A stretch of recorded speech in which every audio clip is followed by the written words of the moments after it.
جنوبی کوریا کے civil society group international interchange development ایسوسی ایشن کے اعلیٰ سطحی وفد نے کل جماعتی حریت کانفرنس آزاد جموں و کشمیر کی شاخ کی قیادت سے اسلام آباد میں ملاقات کی، جس میں کشمیری قیادت نے نہایت جامع انداز میں تنازع کشمیر کے تاریخی پس منظر، اقوام متحدہ کی قراردادوں اور کشمیری عوام کے مسلمہ حق کے خود ارادیت پر روشنی ڈالی۔ بالخصوص اگست 2019 کے بعد مقبوضہ علاقے کی خصوصی حیثیت کے خاتمے سے جنم لینے والی صورتحال، شہری آزادی کی معطلی، سیاسی قیادت کی گرفتاریاں اور اظہار رائے پر قدغنوں کو تفصیل سے اجاگر کیا گیا۔ وفد کو بھارتی فورسز کی جانب سے ماورائے عدالت قتل، جبری گمشدگیوں، اجتماعی سزاؤں اور دیگر سنگین انسانی حقوق کی خلاف ورزیوں کی دستاویزی شواہد پیش کیے گئے۔ یہ ملاقات نہ صرف مسئلہ کشمیر کی عالمی سطح پر بڑھتی ہوئی توجہ کی عکاس ہے، بلکہ یہ اس حقیقت کا بھی ثبوت ہے کہ مقبوضہ جموں و کشمیر میں جاری مظالم کو اب عالمی سول سوسائٹی نظر انداز نہیں کر سکتی۔ ڈاکٹر من یونگ کی قیادت میں 5 رکنی وفد ایسے وقت میں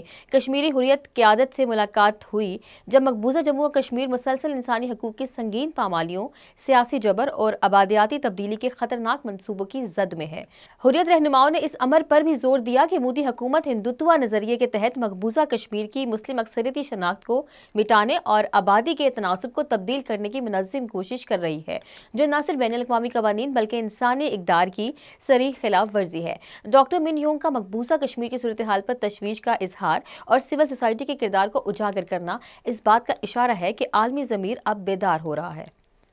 یہ ملاقات بھی اس امید کو تقویت دیتی ہے کہ عالمی سول سوسائٹی انسانی حقوق کے علمبردار اور آزاد آوازیں کشمیری عوام کے حق میں مزید مؤثر کردار ادا کریں گی اور مسئلہ کشمیر کے پرامن، منصفانہ اور پائیدار حل کے لیے دباؤ میں اضافہ ہوگا۔